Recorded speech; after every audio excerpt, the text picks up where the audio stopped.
Bonjour Anne Fèvre. Bonjour. Vous avez participé à la table ronde « Doit-on courir après la croissance du printemps de l'économie 2017 ?» Il y avait un point dans votre long exposé qui était particulièrement intéressant quand vous disiez que l'inflation aujourd'hui n'est pas que monétaire. Oui, je parlais de ça parce que ce qui a généré l'inflation et la politique banque centrale, c'est de dire que l'inflation était un phénomène monétaire. Ça fait suite à beaucoup de travaux de Friedman, avec une relation constante et croissante entre liquidité et inflation, une relation positive. Donc oui, il y a une relation positive, mais qui s'est distendue avec le temps. Et on le voit bien dans les politiques quantitatives qui ont été mises actuellement en place, avec une inflation qui est restée basse. Le cas le plus emblématique étant le Japon, avec une masse monétaire qui est de plus de 2 fois le PIB, et pourtant une inflation qui est à zéro depuis des années. Alors comment est-ce qu'on explique cette dichotomie ?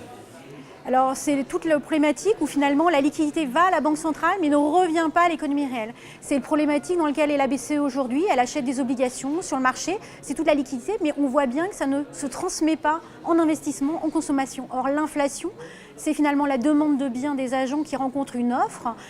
S'il n'y a pas d'argent dans l'économie réelle, si ça reste que dans la sphère financière, ça ne peut pas générer d'inflation. Un autre point que vous avez relevé, c'est depuis le début des années 90, la relation entre prix et salaire s'est déconnectée également. Oui, alors ça vient de deux choses. Au départ, on pensait qu'il valait mieux finalement que les salaires ne soient pas indexés sur les prix, ça permettait plus de flexibilité aux entreprises. Mais quelque part, on sait qu'on ne peut pas avoir d'inflation sans salaire. Or, le problème de ne pas avoir d'inflation, c'est que pour une entreprise, ça ne lui permet pas finalement d'augmenter le prix de ses biens. Pour un ménage, ça empêche finalement de consommer comme il veut. Pour un État, ça lui empêche de récolter l'impôt. Donc on a besoin d'inflation. Alors pourquoi est-ce qu'on a une relation salaire et inflation qui s'est distendue? Ça tient quand même à une structure du marché du travail qui s'est beaucoup modifiée. On voit aux États-Unis aujourd'hui, on a un taux de chômage à 4,9% et pourtant on n'a pas d'inflation. Pourquoi? C'est parce qu'il y a une montée du temps partiel, une montée de l'emploi précaire, un salaire finalement, beaucoup de ménages qui ont un revenu qui augmente moins vite et on a changé complètement la modification du marché de l'emploi qui fait que cette relation s'est distendue. Et aujourd'hui la relation est beaucoup plus forte entre l'inflation et le taux de participation.